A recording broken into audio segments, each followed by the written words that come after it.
¿Qué tal? ¿Cómo se encuentra el día de hoy? Me da mucho gusto saludarle y le mandamos un abrazo con mucho cariño. El tema del día de hoy, muy interesante. ¿Cómo hacerle para que tus emociones no te controlen? Y bueno, usted sabrá que este es un tema muy interesante porque ¿quién de nosotros no ha vivido momentos donde nuestras emociones simple y sencillamente nos rebasan? Nuestras emociones a veces nos llevan a un punto donde eh, no podemos controlarlas y a veces causamos un problema, lastimamos a la gente que más amamos cuando se desborda algún momento nuestras emociones en cualquiera de sus tipos y de sus variedades. Pero el día de hoy yo quiero hablar precisamente de eso, porque esto nos sirve en todos los aspectos de nuestra vida, social, familiar, en el matrimonio, en la paternidad, por supuesto, y en el trabajo. Así es que quiero comenzar hablando sobre una porción de la Escritura. Usted sabe que la Biblia siempre nos va a traer una clara dirección de lo que Dios tiene para nosotros en la vida. Y dice Efesios capítulo 2 del 1 al 10, leo solamente algunas porciones, y empiezo diciendo y empieza mencionando cómo éramos antes de poder formar una relación personal con Jesús. Dice, antes ustedes estaban muertos a causa de su desobediencia y vivían en el pecado, pero ya no es así. Aunque antes permitíamos que de alguna manera el enemigo, el diablo, nos controlara en algunos aspectos de nuestra vida, pero las cosas cambiaron, porque Dios es bueno y porque Él es rico en misericordia, nos permitió comenzar una nueva vida cuando le entregamos nuestro corazón a Jesús. Y en ese momento las cosas empezaron a ser diferentes. Sin embargo, estamos en un proceso de aprendizaje y un proceso de reformarnos y de restaurarnos. Y mientras estamos en eso, Dios está haciendo su obra, Dios está trabajando en nosotros. Y la Biblia menciona un versículo muy interesante al final, en el versículo 10, en Efesios 2, diciendo lo siguiente: pues somos la obra maestra de Dios. Dice, Él nos creó de nuevo en Cristo Jesús. Es impresionante esto que acabo de leer. Hablar de crear de nuevo habla de esperanza, de la esperanza que usted y yo tenemos de poder hacer las cosas bien en nuestras vidas. Él nos creó de nuevo en Cristo a fin de que hagamos las cosas buenas que preparó de antemano, que preparó para nosotros tiempo atrás. Y bueno, cuando hablamos sobre esto, hablamos definitivamente de propósito y un plan perfecto de Dios para nuestras vidas.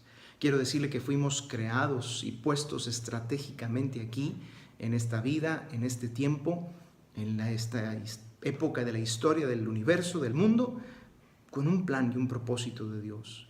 Y el Señor necesitaba a alguien precisamente como usted y como yo.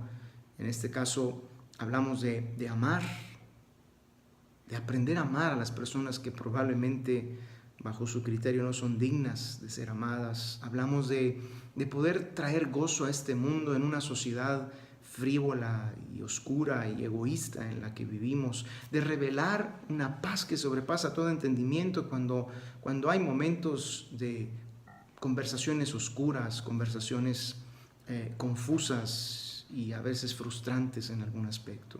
Y bueno, es precisamente de lo que hablamos. Dios es un creador del universo y de todas las cosas que vemos y no vemos, y Él necesitaba a alguien como tú y como yo, que decidiéramos vivir y caminar por fe, que decidiéramos enfrentar las circunstancias de la vida, aunque sean lo más frustrantes que se presenten, pero con una actitud distinta y diferente. Tener esperanza cuando a veces no hay motivos para tener esperanza.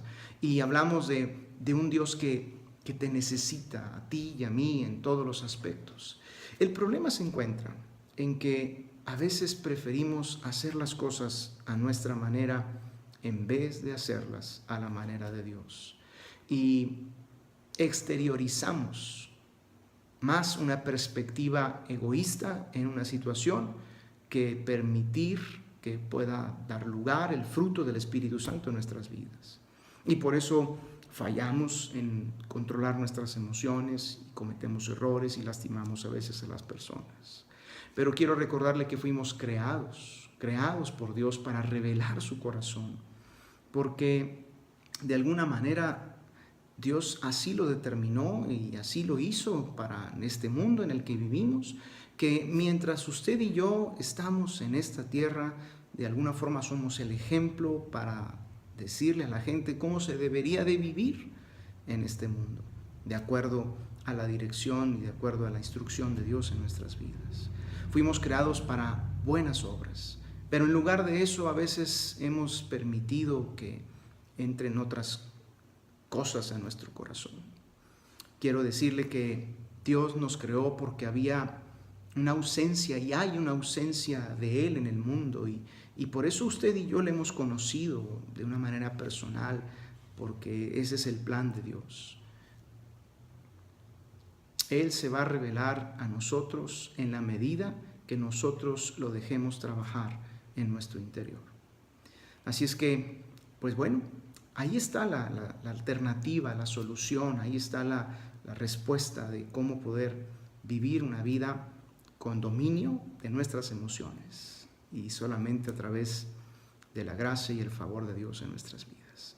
Muy bien, pues nos despedimos. Queremos dejarle, como siempre, una invitación. Les esperamos el próximo domingo en punto de las 10 de la mañana. Ahí les vamos a estar esperando con mucho gusto. Va a haber una palabra poderosa de Dios, por supuesto un tiempo hermoso de música y alabanza. Así es que ahí en la congregación La Viña, soy de Cristo, soy la Viña. Les esperamos.